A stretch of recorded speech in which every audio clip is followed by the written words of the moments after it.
को तन ताप हरे सीता बिन, बात सीत जर जुरे जोरी कर जाने अबल मोहे अति भाषा इन। बहु उपाय करके हार्यो हिए, आप सरिस सूझत कहु नाहिन। को तन ताप हरे सीता बिन। परम विरक्त राम भक्त श्री वनादास जी की कथा को श्रवण करते हैं। भक्त चरित्रों को श्रवण करने से अपने हृदय को निश्चय ही साफ करने की क्रिया को कर सकते हैं, अपना अंतःकरण शुद्ध कर सकते हैं। आज जो राम भक्त चरित्र आप श्रवण करने वाले हैं, वह आपके हृदय में साधना के लिए कैसी आग होनी चाहिए इस बात को प्रकट करता है। कैसा अभिमान एक राम सेवक को होना चाहिए, प्रभु पर कैसा विश्वास होना चाहिए, प्रभु चरणों का आश्रय कैसे सहा जाता है। आइए इस कथा को श्रवण करते हैं। महात्मा श्री वनादास जी, इनका जन्म गोंडा जिले के लकड़मगढ़ी गोड़ा सड़क पर नवाबगंज के पास एक गांव है अशोकपुर, वहां हुआ। इनके पिता बड़े सुहृद और भक्त पुरुष थे। एक महात्मा ने उनकी सेवा से प्रसन्न होकर इनको आशीर्वाद दिया कि तुम्हारे घर में महापुरुष का आविर्भाव होगा। श्री वनादास जी की माता सरल हृदया और साध्वी स्त्री थी। इनका विवाह देवरिया के पास मोहरा समागर में एक टोले पर हुआ था। आरंभ से घर गरीबी के कारण वनादास जी विशेष पढ़ ना सके। साधारण अक्षर ज्ञान, युवा अवस्था में बराइच की जो सेना थी उसमें सिपाही बन गए। 30 वर्ष पर्यंत इन्होंने उसी सिपाही के पद पर नौकरी की।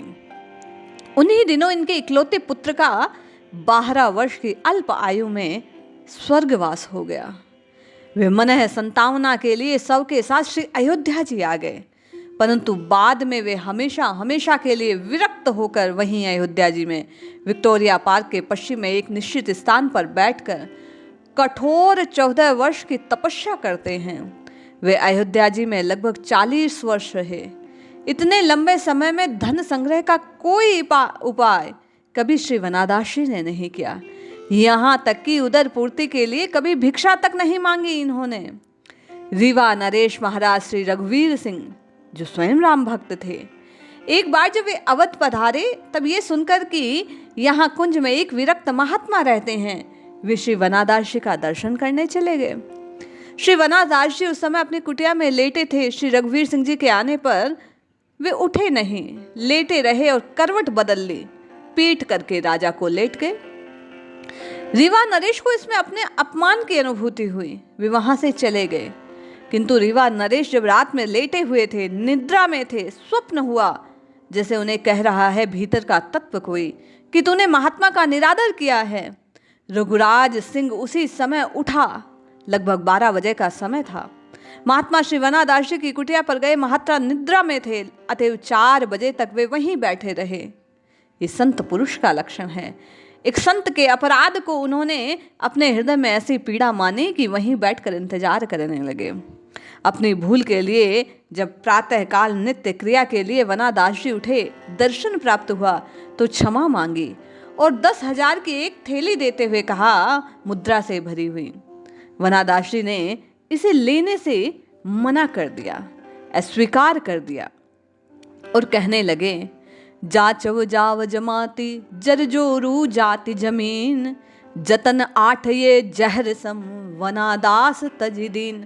साधना का सूत्र दिया कि ये 8 जो हैं ये जहर के समान हैं। अंत में श्री रघुराज सिंह जो थे राजा रीवा के नरेश, उन रुपयों से उन्होंने महात्मा की दी एक भूमि पर राम मंदिर का निर्माण किया। पूजा योग्य जो भोग राग आदि व्यवस्थाएं थी उसके लिए 20,000 रुपये मासिक वृत्ति लगा दी। आगे धीरे धीरे महात्मा की मृत्यु के बाद आश्रम के अधिकारियों की अवमानना के कारण ये वृत्ति बंद हो गई। वनादास जी आजन्म किसी को सिर झुकाकर प्रणाम नहीं करते थे। वे कहा करते, अपना सिर तो मैंने भगवान को अर्पण कर दिया, दूसरे के सामने उसे झुकाने से इष्ट का अप्रतिष्ठा होगी। उन्होंने लिखा, सिर दिया सरकार को सो और को कैसे नवे, सिर दिया सरकार को सो और को कैसे निवे। बोले शरणागत के भाव से ये सर मैंने श्री रघुनाथ सरकार के चरणों में अर्पित कर दिया। अब कौन सा मस्तक बचा जिसे किसी और को नवाता फिरूं। उनको जगत माता श्री सीता जी का बड़ा भरोसा था। वे राम जानकी की अद्भुत अद्भुत कृपा पर आश्रित रहते थे। उन्हें अपने खान पान आराम के लिए कभी कोई फिक्र नहीं रहती। ऐसे विरक्त महात्मा ये कहा करते, भोजन सिय को भेजो पे हो, रूखो सूखो सरो ना करो, परम प्रेम ते खे हो, जगत आस तज भयो आयुते, अब हर घर नहीं जे हो, वनादास किमि आस और कर पर, आपो दास कहायो। बीमारी के समय ये औषध उपचार के लिए चिकित्सक के शरण तक नहीं जाया करते। माँ जानकी जी को याद किया करते और बार बार माँ सीता से प्रार्थना करते कि हे माँ, को तन ताप हरे सीता बिन। ये जो तीनों ताप है इस शरीर के, वे आपके बिना है सीता जी। हे माँ जानकी, कौन हरण कर सकता है। बात सीत ज्वर जुरे जोरी कर जाने, अबल मोहि अति बासा इन, बहु उपाय करिके हाय रोहित, आप सरित सूझत कोई। बोले मैंने बहुत से उपाय करके मेरा ये मन हार गया है, कोई और उपाय सूझता नहीं। हे माँ जगत जननी जानकी, आप ही मेरे कष्ट को दूर कर सकती हैं।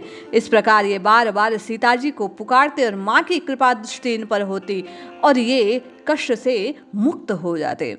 इसी श्रद्धा विश्वास का ये फल था कि 40 वर्ष अयोध्या में रहने पर कभी भिक्षा मांगने की इन्हें आवश्यकता नहीं हुई। ये बहुत स्पष्ट वक्ता थे। ऐश आराम साधुता के नाम पर नाना आडंबर से ये दुखी हुआ करते। अपनी रचनाओं में महात्मा कबीर दास जी की तरह इन्होंने कड़े शब्दों में इसकी समालोचना की। वनादास ने आत्मा अनुभूति, भगवत भक्ति, तद विषयक सेतों में अनुभव लिखे। देखिए वे कितने सही लिखते हैं। संत महात्मा का जो जीवन अनुभव होता है वह निश्चय ही साधकों के मार्ग को प्रशस्त करता है।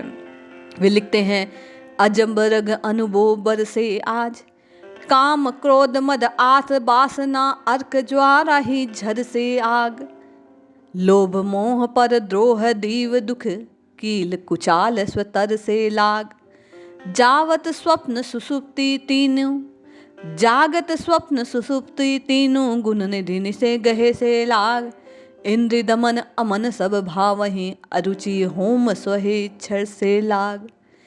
कहने का तात्पर्य, श्री वनादास जी हम साधकों को ये बात कहते हैं कि लोभ काम क्रोध परद्रोह की जो भावना है साधकों को उसका त्याग करना चाहिए। आपको और मुझे प्रभु के मार्ग पर चलते समय स्वार्थ के त्याग कर परमार्थ की ओर दृष्टि रखनी चाहिए। वनादासी अशोक वृक्ष के नीचे महात्मा वनादासी को ज्ञान लाभ हुआ। अयोध्या जी में आज भी विक्टोरिया पार्क के पश्चिम में इनकी जो गद्दी है वो मौजूद है। वनादासी ने जीवन पथ को प्रशस्त करते हुए, साधकों के मार्ग को आलोकित करते हुए, राम राम राम राम की रटना लगाते हुए राममय हो गए और मुझ आपको भी ये मार्ग प्रशस्त किया कि साधक को अपने विषय विकारों को राम जी को सौंप देना चाहिए। स्वयं के चित्त को, स्वयं के मस्तक को प्रभु के चरणों में अर्पित कर देना चाहिए। जैसा प्रभु रखे उसी में रहते हुए नित्य निरंतर नाम की रटना लगानी चाहिए। आप और मैं श्री वनादासी के चरणों में प्रणाम करते हैं, वंदन करते हैं और निश्चय ही उनके बताए मार्ग पर चलकर आप और मैं भी अपनी साधना को उन्नत बनने का एक प्रयास करेंगे। जय श्री हरि, जय जय श्री सीताराम।